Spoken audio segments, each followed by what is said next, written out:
Good afternoon, everyone, or at least it's the afternoon right now whilst we're recording.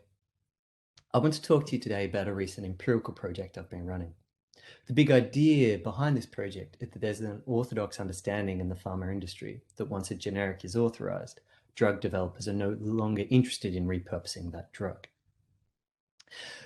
This paper empirically analyzes this idea by tracking clinical trials data across the life cycle of various compounds. And we find two surprising results.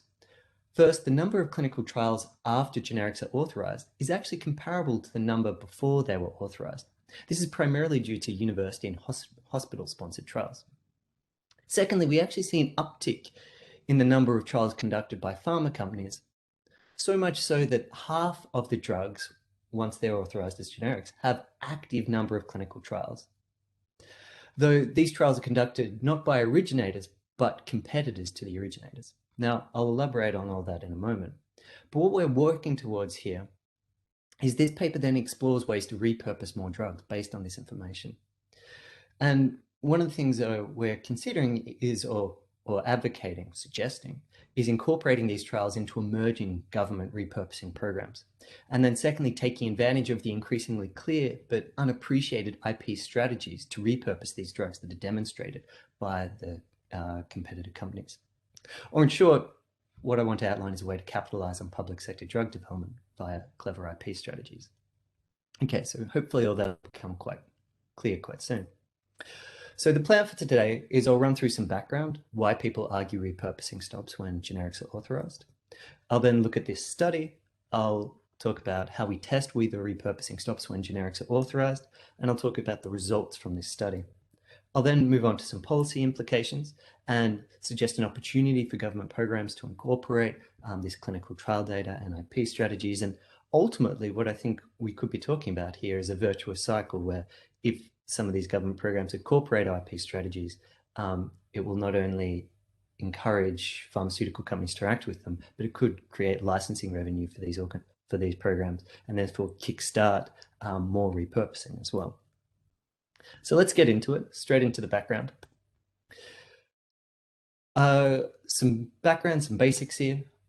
Sometimes when I give pharmaceutical talks, I have to explain what is a generic. But for this audience today, I don't think I need to, and so I'm just going to keep moving forward. I often also have to talk about why do we care about generic drug repurposing. And I won't go into the details here, but there's a lot of support for saying that it's cheaper, faster, and safer compared to developing a new compound from scratch. Now on to the generic repurposing problem. Perhaps the most clearly articulated version of this is from Breckenridge and Jacob. Breckenridge being Alistair Breckenridge, the former chair of the Medicines and Healthcare Products Regulatory Agency here in the UK, or the equivalent of the FDA in the US. And then Jacob is Sir Robin Jacob, the former Court of Appeal judge in the UK. And they wrote a paper in Nature Reviews Biotechnology and, Nature Reviews Drug Discovery. And I'm actually going to read what they wrote because I think it's quite appropriate. So they said that legal systems of many countries do provide exclusivity regimes that aim to encourage businesses to invest resources to research and develop further uses of existing drugs. So that's so far so good. But then they went on to say that the problem is that these regimes are not fit for purpose in many respects and do not provide a framework through which drug developers can recoup their investment, particularly for drugs for which generic versions are already available. And in case that wasn't clear enough, they went on to say that if a generic version of a drug is available, developers have little or no opportunity to recoup their investment in the development of that drug. In other words, they're saying that if a clinical trial is conducted, that organization won't get their money back. Okay. Now, this argument that repurposing stops when generics are authorized is underpinned by some intellectual property that Breckenridge and Jacob and many commentators before them have outlined, and I'll just deal with it quickly here.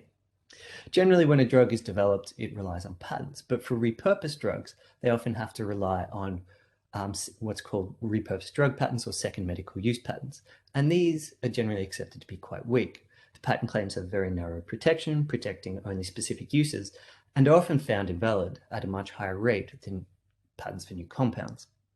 And if they are valid, then they're very challenging to enforce due to a phenomenon known as cross-label use. Cross-label use occurs when a generic is on the market, but the generic hasn't been authorized for the repurposed use, so it doesn't mention the new use on the label. But that generic is still dispensed for a repurposed indication, and the repurposed indication is put on another drug. That's why it's called cross-label use. And this happens due to the way drugs are prescribed, dispensed, and reimbursed. I won't go into those details. Lots of other people have before. And there's a wonderful case in point here from the UK Supreme Court 2 years ago. The case concerned pregabalin, which is brand name Lyrica. Originally, pregabalin was patented and used to treat epilepsy, and the compound was then found effective and patented for the treatment of pain.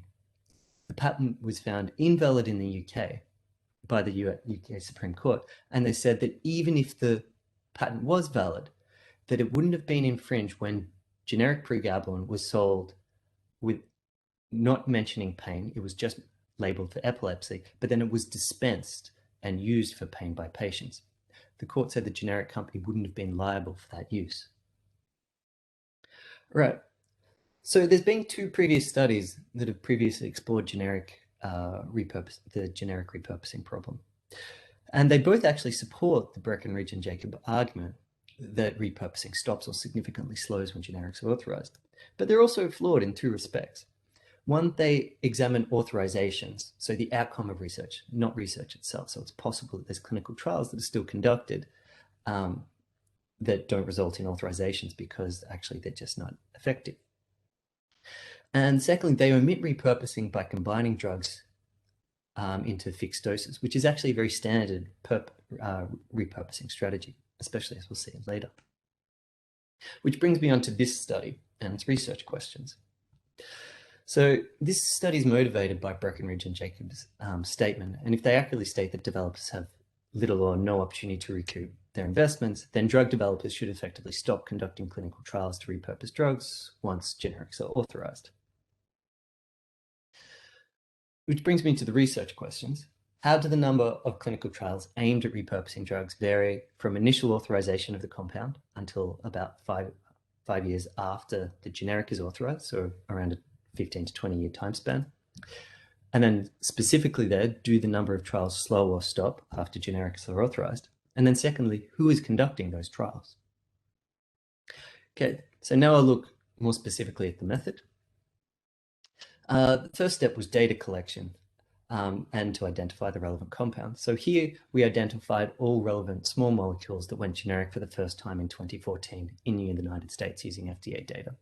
We actually only identified 15 molecules. This was fewer than expected, but it's actually, there's very good reasons why only 15. They had to be a very pure sort of form of generics that were only authorized for the first time. So I'm happy to elaborate on that later. And then we downloaded a list of all adult phase 2 and phase 3 clinical trials that began for those 15 drugs between the authorization date, so when the originators first had them authorized, somewhere between 1996 and 2004, and then 31 March 2020. This is when I downloaded all those clinical trials from Trial Trove, which is advertised as the most comprehensive collection of clinical trial data.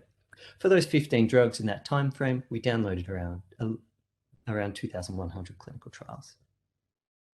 The next step was to analyze each one of those drugs individually, and we classified them according to 2 criteria. First was who, and here we distinguished between originators, so the company that originally launched the drug, and their allies, and then secondly, universities and hospitals, third, governments, and then fourth, competitors. So competitors just being any pharma companies that weren't the originators or their allies. The second criterion was type. And here we distinguish between same condition. So if the clinical trial was aimed at treating the same condition that it's already been authorized, this is at the date that the clinical trial began. And if there was a same condition clinical trial, these were often things looking at efficacy, perhaps in specific patients, biomarkers, new pharmaceutical forms, or new patient co-ops, these types of things. And we distinguished that from new condition clinical trials, and we classified new condition clinical trials with reference to the ICD-11, the International Classification of Diseases version 11, which is maintained by the World Health Organization. And about 50%, or around 1,000 clinical trials, were new condition clinical trials. And from now on, when I talk about clinical trials, I'll only talk about new condition ones. So now I'll take you through to the results. What we're looking at here is all of the trials over time. It looks a little bit messy, but I'll walk you through it. Perhaps the first thing to keep in mind is that what I've done is I've overlapped the trials in each year by making year 0, or here, the same day that the generics were authorized. So I've overlapped them on the day in which they went, the generics were authorized. So this means 1 year after, from 0 to 1 year after, is all of the trials in the first year after those generics were authorized, and vice versa for -1. Now, so we can see that there's about 18 years before the generics were authorized, and then I've got up to 6 years afterwards.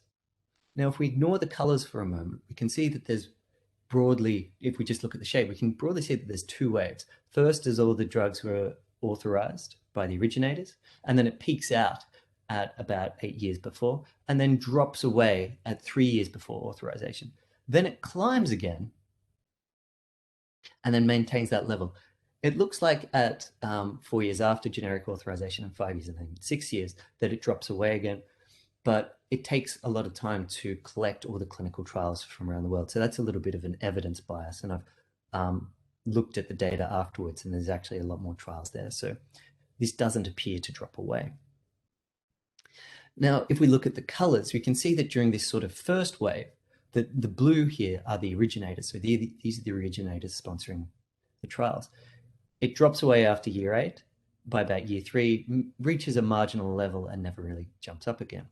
But if we compare that with orange, with the hospitals and universities, we see that it's actually bubbling away at quite a high rate, although less than the originators. And then it switches over. And then as we get to about 2 or 3 years before, the originator trials actually increase as the generic approaches, and then after the generic enters. And then if we look at here in yellow, we see these are the competitors. It's actually bubbling on quite a low rate. But then as soon as we get 1 year before generic authorization, and then afterwards, it actually increases. And that isn't too obvious, the competitor and hospital activity. So what I've done here is I'm just focusing on those. And it's much more apparent what we see. Here's for the hospital and universities. 2 years before, we see that jump back up again and maintain a relatively high rate. It's even more obvious for competitors here.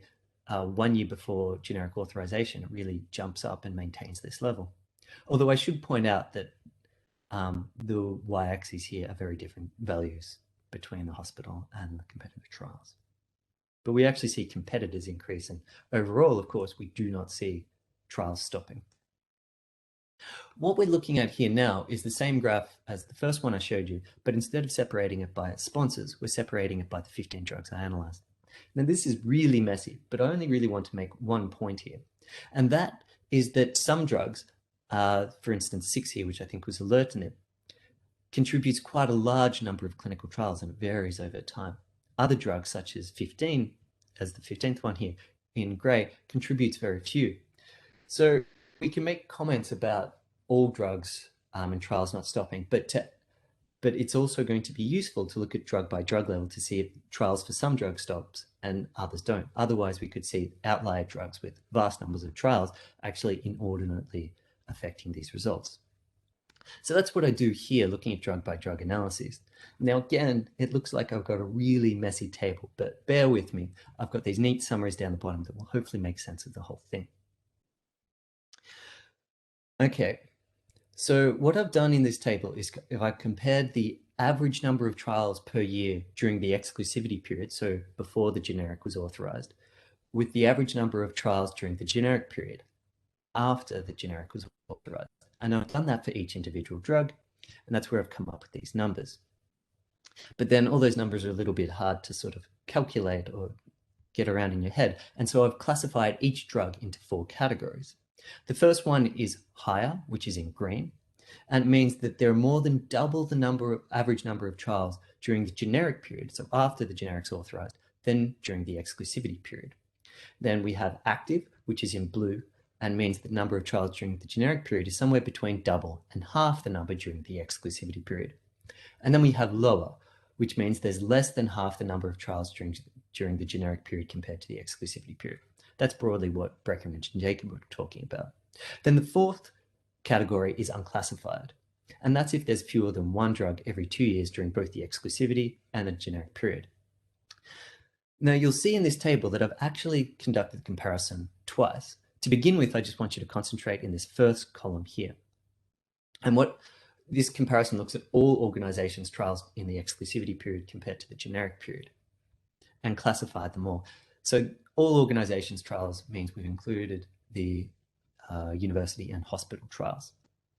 Now, if we look at the summary here of these 4 categories, we see that 4 have lower activity, 6 have higher, and 6 have active, and 3 have higher, and 2 are unclassified. So that actually means that 9 of 13 drugs actually have active or higher clinical trial activity during the generic period. So that's 69% of drugs. Now, if we go through to comparison 2 in the second column, this is only looking at trials conducted by commercial entities. And here, if we look at the summary, we have 5 that have lower activity, 3 that have active, and 3 that have higher, or 6 out of 11, 55%, have active or higher number of clinical trials per year. Of course, 4 are unclassified. So that's a far cry from clinical trials stopping. Now I'd like to move to the policy implications from this. So if I was to present this talk to lawyers, then I'd talk about what we can do about the law. But today we're talking about government programs, and so I'm going to talk about how we could potentially capitalize on these public sector clinical trials. Several governments are establishing programs to obtain authorizations for off-label uses. So we see EU stamp and, of course, the CDRC in the States. But today I'm going to focus on the NHS program here in the UK. They bill themselves as the most advanced program in this respect. The focus in the NHS program is to convert off-label uses into MHRA, so domestic authorizations that have significant clinical impact. The plan is that the program will crowdsource ideas for new uses, and then they will fund and run trials to plug the gaps in evidence. But they won't become authorization holders for those drugs. They'll produce a dossier that is pretty much eligible for authorization, then negotiate with pharmaceutical companies to apply for that authorization, and the pharmaceutical companies will then maintain it as well. But the NHS program admits that this may not work because there's no financial incentives for those companies to obtain the authorization. They're concerned about that cross-label use issue and all the competition from the other generics. And so this may not work. And it's also interesting to note that the NHS program has no IP strategy and plans to generate no income, just spend about 10 million per year, both on these trials and potentially paying the pharmaceutical companies to obtain the authorizations for the new uses. So how do we capitalize on these public sector trials then? Well, I think we can do this in 3 steps. The first is that these results indicate that there's actually a pipeline of new uses produced by the public sector. As drugs go generic, we're going to see more and more clinical trials. So we have this pipeline. We don't need to just concentrate on what we're seeing now. The second step is to remember the competitor trials increase. Now, this is in stark contrast to what Breckenridge and Jacob predicted. Remember this? We see that dramatic increase. So why does this happen? When I look closer at these drugs, I actually found that 2 of the 15 were repurposed by competitors after the generics entered, after the generics were authorized. And one of these drugs was repurposed twice. So 3 repurposing events, all by different companies. How did this happen? We're told that isn't financially viable.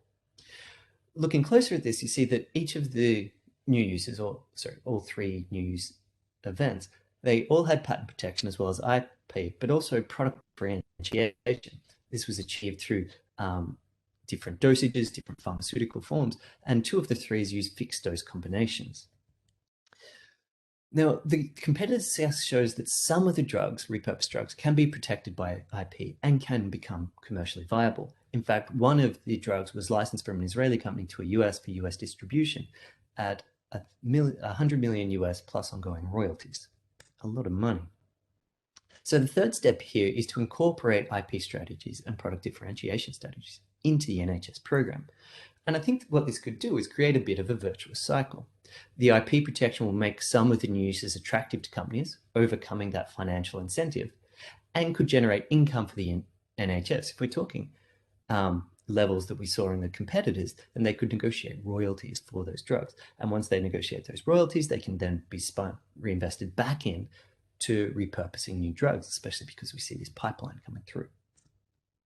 Okay, so this brings me to the preliminary conclusions for this study. This study shows vast numbers of clinical trials for drug compounds after generics are authorized, primarily by hospitals and universities. Another way to look at this is a pipeline of new uses. The increased competitor activity shows clever IP strategies that are generally underappreciated and commercially viable generic drug repurposing. Now, I think these results present an opportunity for the NHS program and probably other government programs. I think these programs should continue to focus on clinical impact, but embrace IP where possible. Some of these drugs will be IP protectable and result in different market products. This not due to sort of artificially creating different products, but a natural process of optimizing those drugs for the different medical uses.